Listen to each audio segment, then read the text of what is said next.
So thanks, everybody. Welcome to Build. I'm your host, Ricky Camilleri.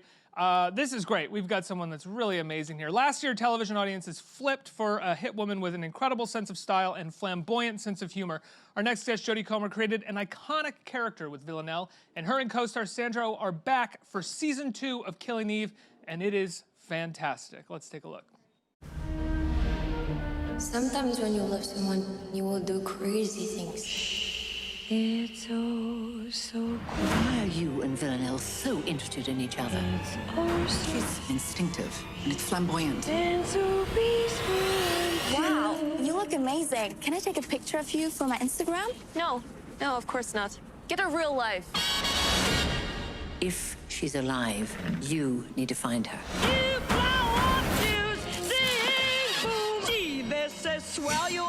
This is out of control. It feels like I'm losing my mind a little bit.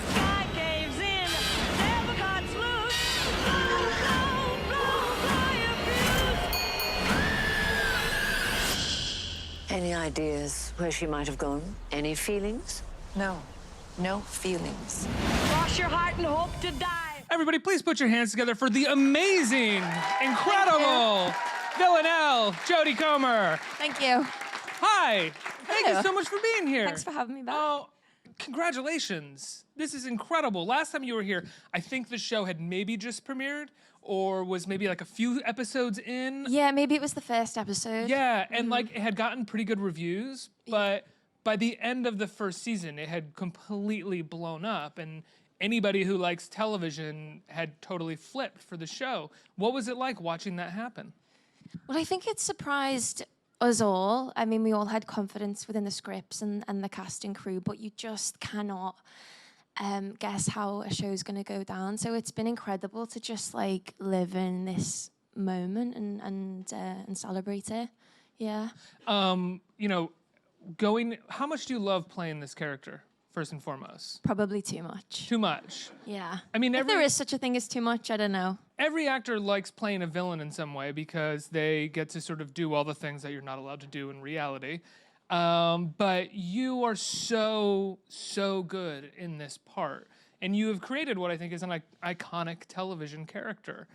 Thank you. Maybe that word's overused, but I really think It's a big, I mean, I kind of felt that it was something special when I started seeing Villanella's Halloween costumes. I was like, whoa, like when does this ever happen? And you know, if someone would have told us that before we'd done it, we would have probably told them to shut up, politely. But yeah, I think that was also a huge moment of like realizing just how big this show and this character had gotten. Do you find, I mean, actors always talk about having to ground themselves in the character or find ways to ground the character. Do you look for that with Villanelle, or do you look for ways to make her bigger and more and more flamboyant and fun? I think the latter. I think what I really discovered as my confidence grew with her was the more I pushed it, the more fun I had, and I think the more fun the audience has. You know, some people are just bad, unfortunately, but what we've definitely enjoyed exploring within season 2 is, you know, these moments where the audience feel like they understand her or they're getting through to her, and then she does something that completely contradicts that. We've really kind of delved into those moments, and a lot of that is kind of explored through the characters that she has to put on for her kind of missions.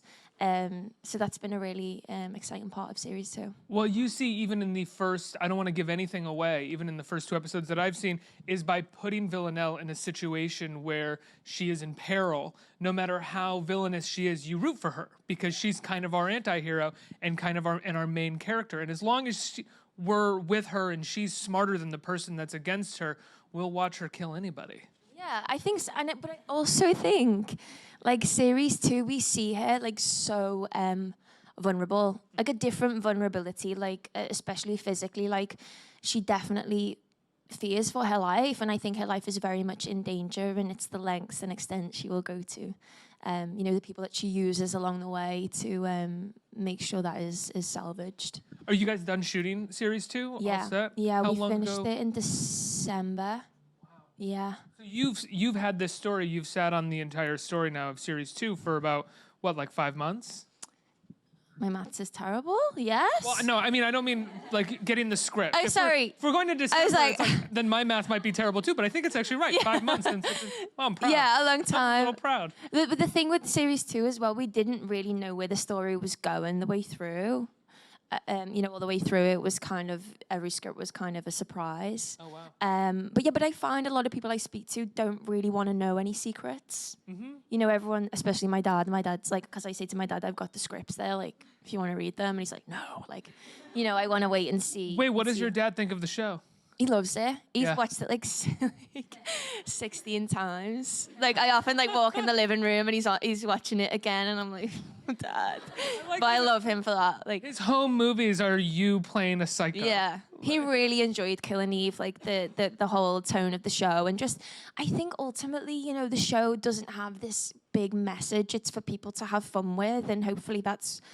It's for enjoyment. And Well, that said, there is something liberating, I think, about Villanelle and the way that she's extremely feminine, while at the same time being villainous and psychotic, which is something we rarely see. Femininity is usually associated with purity, or it's associated with innocence, rather than something that is Yeah. the complete opposite of that. I think that's totally true, and I think also you would usually see this role played by a man, and the fact that even that is just switched up is surprising and fresh to people. It's just a new approach. You're also not given that many like annoying villain lines. Like she's sharp and she's clever, but it's Yeah. not like you finish a situation and it's like parking's a bitch and then you get out of there or Yeah. something, You're actually like that's actually a direct quote, I think, from a Robert Altman movie, sorry. But she's the lines and the humor is more rooted in the conflicts between the characters. Yeah, and I think it's also in the what Phoebe and Emerald are so great at is the finding like the really mundane things in life that we don't actually think that much about. Like, for instance, one moment within series 1 was when they were outside the Russian prison and she didn't want to go in, and Konstantin was telling her that she has to, and then she like licks his hand. And I remember we got the sides through, and me and Kim looked at each other and we were like, what? And then like the great thing about working with Kim, he's like, let's just do it. Let's just try it and see how it comes out. And then we did it and we were like, genius! Like, because it's these silly things that we do with the people who are closest to us, and we don't realize that we do them. Not that we lick everyone's hands, but these funny little... Always licking hands. It's just my thing. It's like these little things that we do and we don't think anything of, and then actually it's those like little nuances that people really enjoy seeing. Well, I think that is also what was such a success about the first series, was not just the licking hands, but the digressions into the mundanity of her fashion choices or her relationship with her boss, and the way that they have a familial relationship, but also talk about really mundane things like food. And so everything is not just about the chase and the killing and the crime. It's also about these sort of weird tangential aspects of their mundane lives. Yeah, no, absolutely. Even though I think as soon as Villanelle's life becomes mundane, that's when she starts to play up and get a bit naughty. But she can't help but fuck with people. No. Right? Sorry. I'm allowed to swear. Corporate has given me the approval. No, she loves it. I think it's the witnessing that as well. I think the control that she can see that she then has over people, I think that's what she really thrives off. It's like she's kind of like a snake, more like she just lures them in, and I think it's that luring in that she gets a power trip off, and it's control. Everything with her is about control. What was we may have talked about this last time, but I don't think we did. What was your audition like? Like, what do you think you did or said that made them think that's our Villanelle? And sometimes you get auditions wrong. Sometimes you're like, nailed it, and then they're like, no. I think she thinks she is. I don't see a difference between whether or not someone thinks that they are or they are. Oh, Love is that's subjective, deep. right? Yeah. Let's get into it. I mean, Yeah. let's talk about love, guys.